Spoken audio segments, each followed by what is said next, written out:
Hello my friends, I'm testing monitors, FPV monitors with integrated receivers today. This one here I bought unbranded from the OEM. You can buy it from Lumineer as the DX800.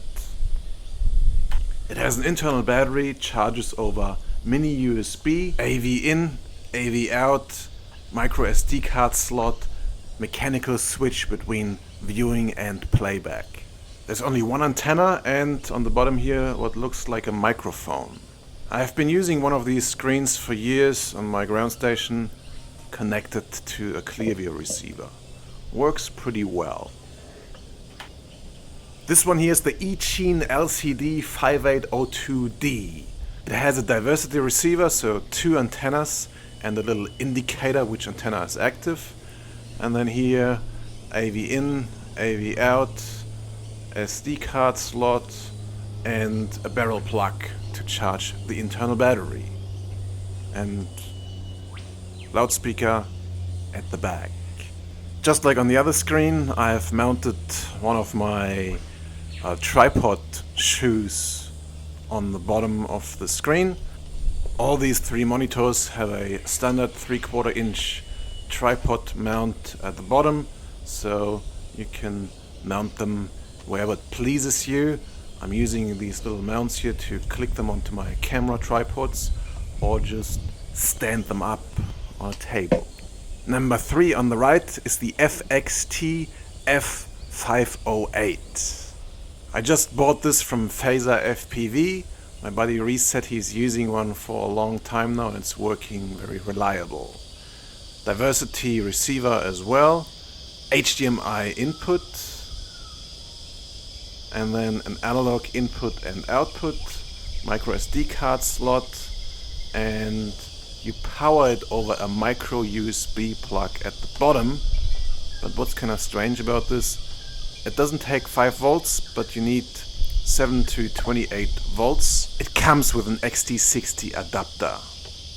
The tripod mount is on the frame, so if you want to take the shade off, you also will be taking off the tripod mount. As opposed to menu buttons on the front, this one has this weird control nupsel at the back, which you press to turn it on. Currently running it off a 3-cell LiPo. Feels kinda strange to me to pump 12 volts through that micro USB plug. Don't plug that sucker in your phone. So let's see how these 3 monitors compare in terms of reception and image quality.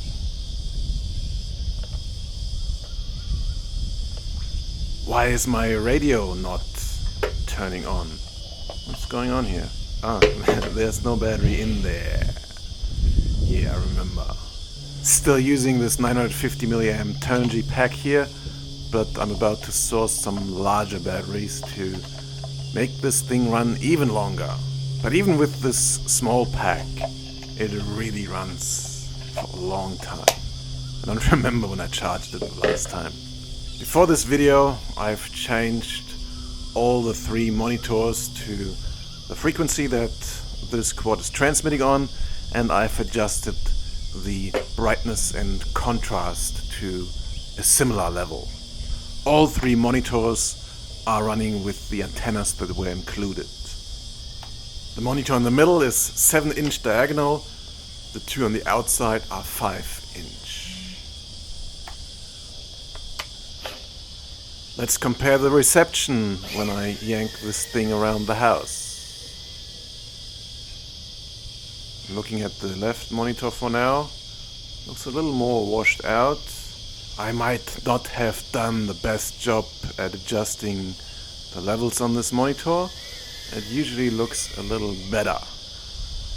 So the main thing I'm interested in for now, how good is the reception? On the left it only has a single receiver, whilst the 2 other monitors have diversity receivers. So let's fly around these dark parts of the house here, and yes, you can see the image on the left tearing up quite a bit more than on the other two monitors, which might be due to there only being one receiver in there, but maybe also due to the smaller antenna that they include.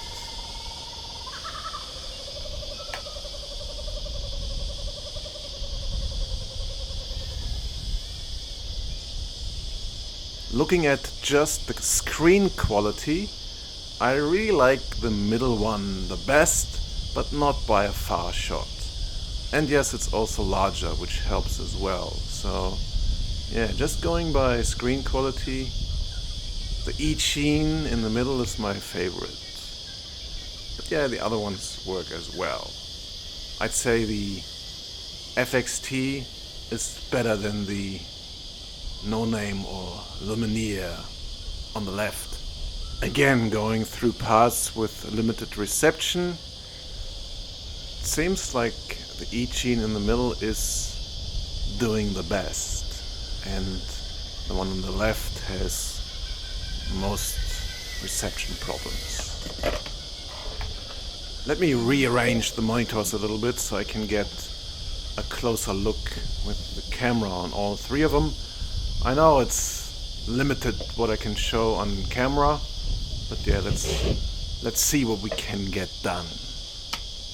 Both of the monitors on the table also come with sunshades included, but I've removed them because if there's no direct sun on them, it's just easier to use them without the shade. Whilst the FXT, you can't remove the shade without removing the tripod mount. Again, going through here under the house, and yeah, diversity really seems to make a difference. So that's it with this preliminary comparison of these three monitors. I will be posting this video on our community forums. I invite everyone who has something to say about this to come over to the forums or post your opinion down there in the comments. Do you have any other monitors that I should consider?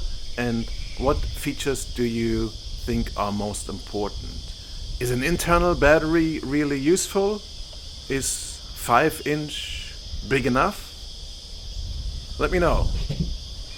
I want to start trading FPV monitors, but just one of them, not a whole variety.